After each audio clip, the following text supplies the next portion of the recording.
viesti. Kerros miten meni.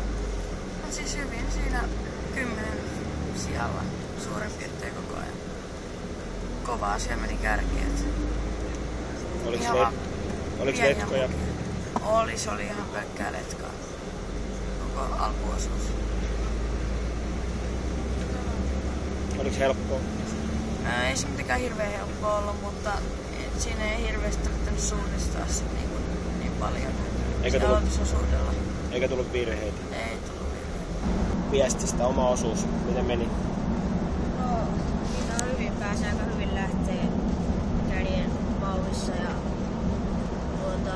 aika semmonen tosi helppo rata ja juoksuvoittoinen ja sain siinä sitten kirittyä vähän eroa pienemmässä.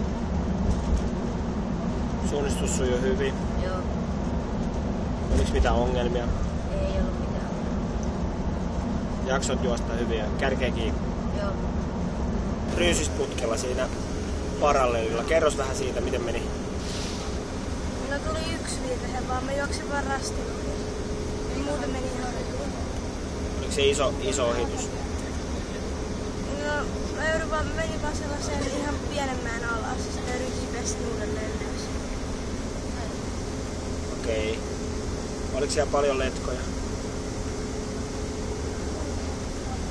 No siinä kaikki niin vaan juokset, ei siellä oikeastaan siinä missä mä juoksin, niin siinä ei oikeastaan ollut. Tiesittekö te tilannetta, miten meni kun juoksitte siellä? Mistä? Miten meni? Sä olit sillä ryysisputkella. No ihan hyvin meni. Otin kärjen kiinni neloslastilla ja ykkösellä olin saanut jo Kangassalan. Lähdin ykkösellä tästä. Oliko mitään virheitä? Oliko helppoa? Helppo maasto, vaikea ottaa ketään kiinni siinä, kun ei tule mitään virheitä muilla. Se piti juosta todella kovaa, että se pysyi siinä kärkiletkossa mukana.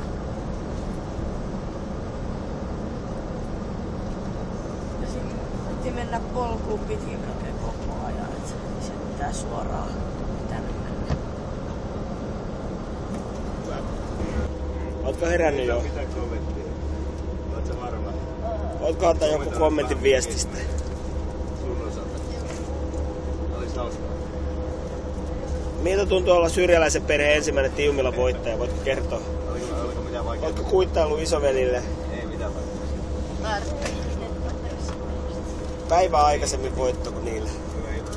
Kiitoksia. Kerros hei viestin ratkaisusta. No mä aloitin sillä. En mä muista paljon se Sturatuun oli edellä, ehkä jotain 5-20 sekuntia. Ja sitten se meni eri reitivalintaan kuin minä ja sitten mä kummosin minuutin. Sitten mä en enää nähnyt sitä koskaan, mutta se tuli 4 minuuttia mun jälkeen maaliin. Ja sitten siinä minuutin pummistaan perenpyrjintä sai kiinni ja sitten mä jätin sen vikasvina pois. Tiesit sä, että sä voitat, kun sä tuut maaliin? En, mä luulen, että se Sturatuun voittaa.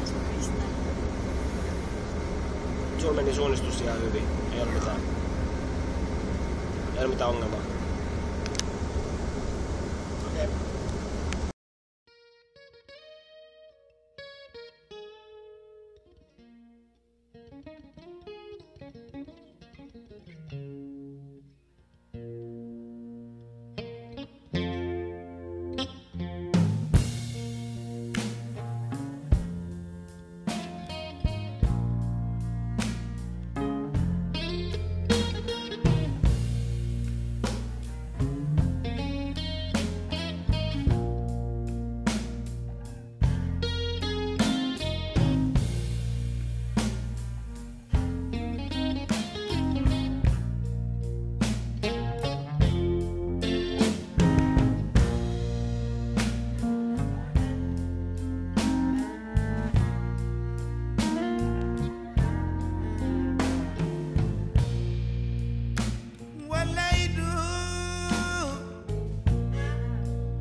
Sieltä.